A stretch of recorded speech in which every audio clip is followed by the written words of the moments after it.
दोस्तों, आज हम जिस फिल्म की बात करने जा रहे हैं वो है क्रिस्टोफर नोलन की मास्टरपीस इंटरस्टेलर।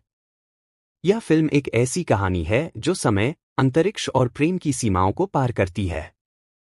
यह फिल्म जितनी साइंटिफिक है उतनी ही इमोशनल भी।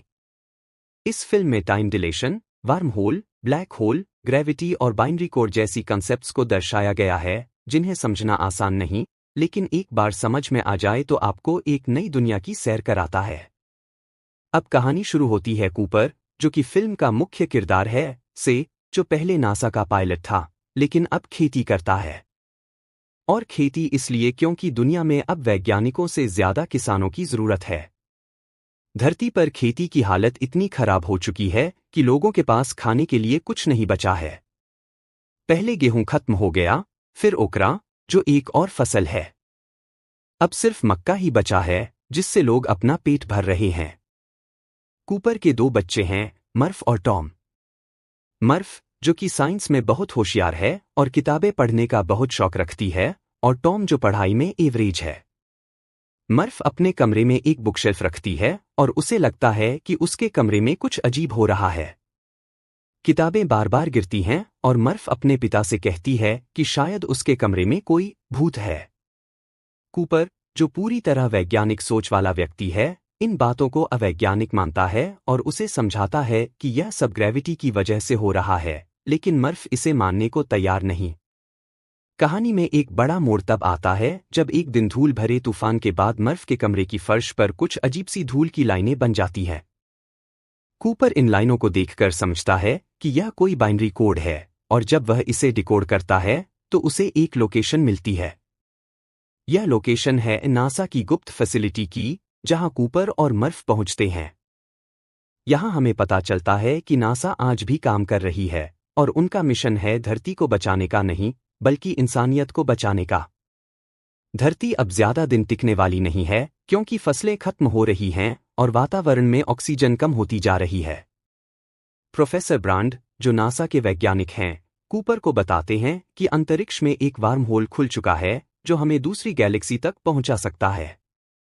नासा ने पहले ही 13 मिशन उस वार्म होल के जरिए दूसरी गैलेक्सी में भेजे थे, जिनमें से 3 से सिग्नल वापस आ चुके हैं। इसका मतलब ये है कि 3 अलग अलग ग्रह ऐसे हैं जो इंसानों के रहने लायक हो सकते हैं।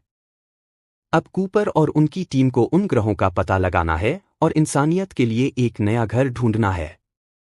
यहां से कूपर का अंतरिक्ष का सफर शुरू होता है। उनके साथ एनी हैथवे का किरदार अमेलिया और कुछ और लोग हैं। वे सबसे पहले उस ग्रह पर जाते हैं जिसे मिलर का प्लैनेट कहा जाता है। लेकिन मिलर का प्लैनेट ब्लैक होल के पास स्थित है और इस वजह से वहां का टाइम डिलेशन बहुत ज्यादा है। वहां पर बिताया हुआ 1 घंटा पृथ्वी के 7 साल के बराबर है। जब वे मिलर के प्लैनेट पर पहुंचते हैं तो वहां उन्हें बस पानी ही पानी मिलता है। प्लैनेट पर सिर्फ शुद्ध पानी और ऊंची ऊंची लहरें हैं जिनमें वे फंस जाते हैं। इस बीच उनका एक साथी अपनी जान गंवा बैठता है। और जब वे वापस अपने मेन स्पेसशिप में लौटते हैं तो पता चलता है कि अंतरिक्ष में उनके साथी ने 30 साल से ज्यादा समय इंतजार किया है, जबकि कूपर और उनकी टीम के लिए यह कुछ ही घंटों की बात थी। अब तक कूपर को समझ में आ जाता है कि यह मिशन कितना खतरनाक है, लेकिन वे हार मानने वालों में से नहीं। उनका अगला पड़ाव होता है एक और प्लैनेट जहां उन्हें जीवन के कुछ संकेत मिलते हैं, लेकिन चीजें वहां भी इतनी आसान नहीं होती। प्लैनेट पर जीवन ढूंढने की उम्मीद भी धूमिल होती जा रही है।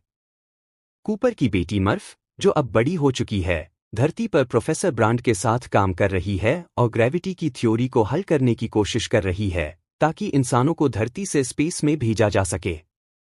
कहानी में कई इमोशनल मोड़ आते हैं जहां कूपर को अपनी बेटी की याद आती है और उसे लगता है कि उसने अपनी बेटी से किया हुआ वादा तोड़ दिया।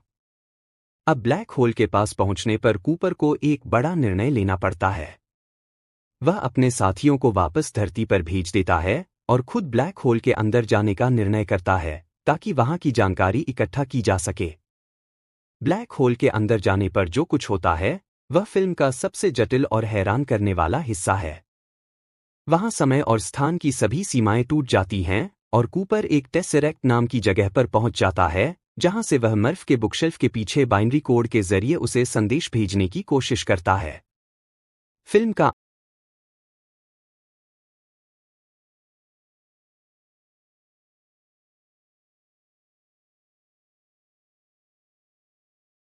अंत दिल को छू लेने वाला है। कूपर किसी तरह वापस आता है, लेकिन उसकी बेटी मर्फ अब बहुत बूढ़ी हो चुकी होती है। दोनों के बीच का संवाद और इमोशनल कनेक्शन इस साइंस फिक्शन फिल्म को एक इमोशनल मास्टरपीस बना देता है। इंटरस्टेलर सिर्फ एक साइंस फिक्शन फिल्म नहीं है, बल्कि यह हमें समय, प्रेम और मानवता की सीमाओं के पार जाकर सोचने पर मजबूर करती है।